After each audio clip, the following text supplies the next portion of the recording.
ہر شے کو بدعت بدعت نہ بناؤ۔ ام سلمہ سے آپ نے فرمایا ام سلمہ آج ایک فرشتہ ملنے آ رہا ہے بہت خاص، کسی کو دروازے کسی کو اندر نہیں آنے دینا۔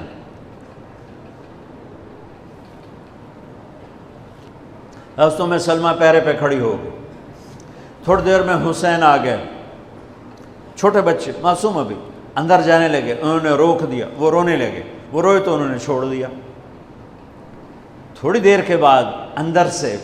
میرے نبی کے زور زور سے رونے کی آواز آئی، زور زور سے رونے کی آواز آئی۔ ام سلمہ رہ نہ سکی، بھاگ کے اندر گئیں تو آپ نے کیا دیکھا؟ آپ نے حسین کو یوں سینے سے چمٹایا ہوا تھا اور ایسے ہل ہل کے رو رہے تھے، ایسے بلک بلک سسک سسک کے رو رہے تھے، اور آپ کے آنسو آپ کے رخسار اور داڑھی پر اتر کر رہے تھے، اور آپ نے یوں بھینچا ہوا ایسے دبایا ہوا تھا۔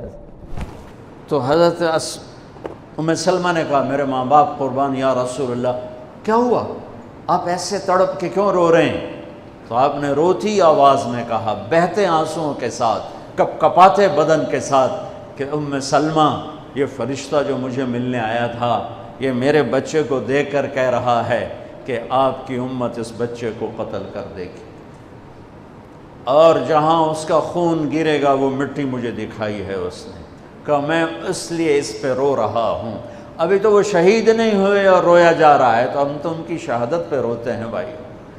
ہم تو ان کی شہادت پہ روتے ہیں، اور یہ قیامت تک روتے رہے گی دنیا۔ قیامت یہ اللہ کا نظام ہے، اس نے کربلا کے واقعے کو یوں کر دیا جیسے ہر سال آج ہی ہوا ہے، آج ہی حسین شہید ہو رہے ہیں، آج ہی عبداللہ کا سر کٹ رہا ہے، آج ہی زینب کی چادر کو پھاڑا جا رہا ہے، آج ہی لاشوں کو گھسیٹا جا رہا ہے۔ بے شک حضرت حسین رضی اللہ عنہ کی شہادت کا واقعہ بڑا ہماری تاریخ کا المناک واقعہ ہے۔ نبی کریم صلی اللہ علیہ وسلم کے نواسے، آپ کے جگر گوشہ، وہ اس طرح شہید ہوئے مظلومانہ انداز میں، تو یہ ایک بہت ہی بڑا کربناک اور المناک واقعہ ہے۔ لیکن اللہ تبارک و تعالی نے ہمیں یہ تلقین فرمائی ہے، نبی کریم صلی اللہ علیہ وسلم کی تلقین یہ ہے، کسی کی بھی وفات ہو، کسی کی بھی شہادت ہو، تو نبی کریم صلی اللہ علیہ وسلم نے یہ فرمایا کہ اس موقع پر ماتم کرنا،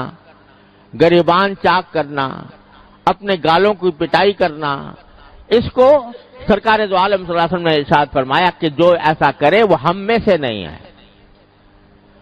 اور خود حضرت حسین رضی اللہ تعالیٰ عنہ، کامل ابن اسیر جو تاریخ کی مشہور کتاب ہے، اس کے اندر لکھا ہے کہ حضرت حسین رضی اللہ تعالیٰ عنہ نے اپنی وفات سے اپنی شہادت سے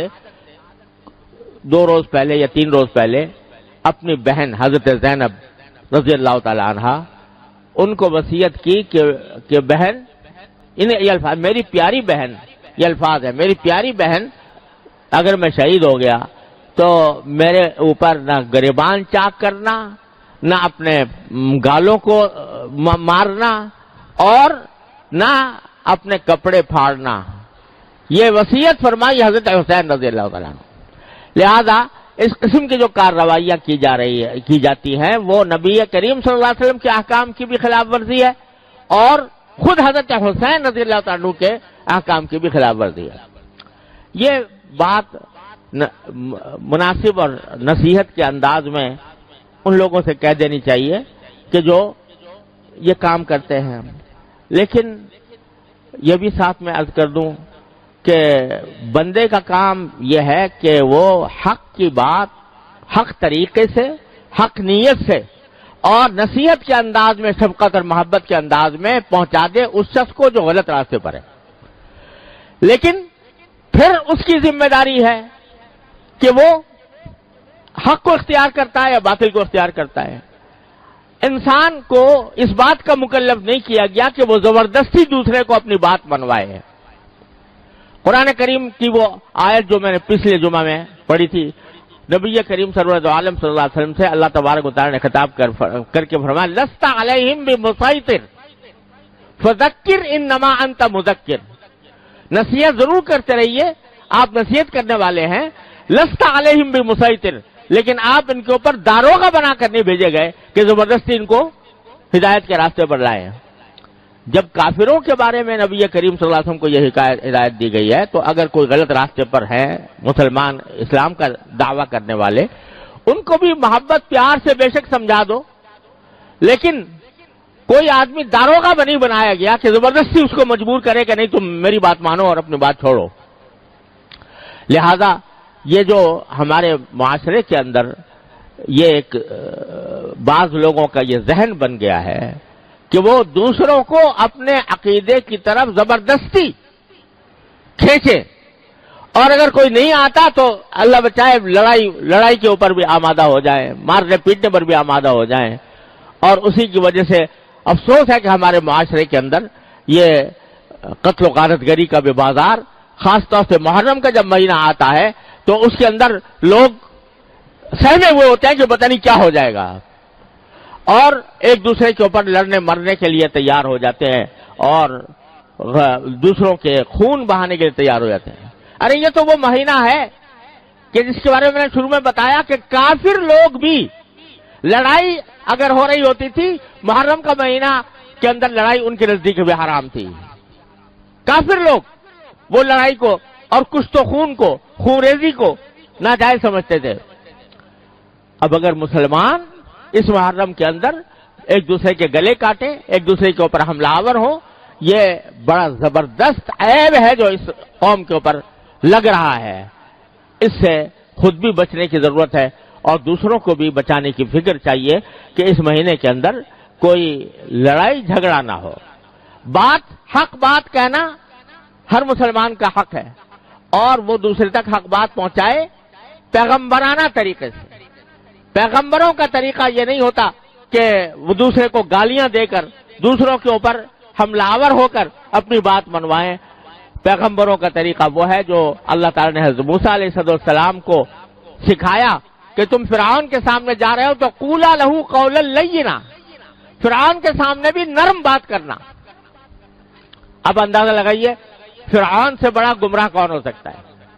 لیکن اللہ تبارک و تعالیٰ نے حضرت موسیٰ علیہ السلام کو تلقین فرمائی کہ ان سے نرم بات کرنا، لعلہ یتذکر و یخشی، ہو سکتا ہے وہ بات مان لے، ہو سکتا ہے اللہ کا ڈر اس کے دل میں پیدا ہو جائے۔ حالانکہ اللہ تعالیٰ جانتے تھے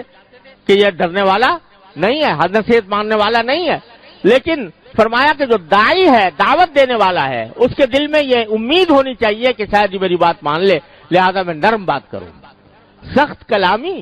اور دوسروں کے اوپر کیچڑ اچھالنا اور ایک دوسرے کو برا بھلا کہنا اور ایک دوسرے سے لڑائی کرنا، یہ دین کی تعلیم نہیں ہے، دین کے بالکل برخلاف ہے یہ امر۔ وہ چاہے شیعہ کرے یا سنی کرے، دونوں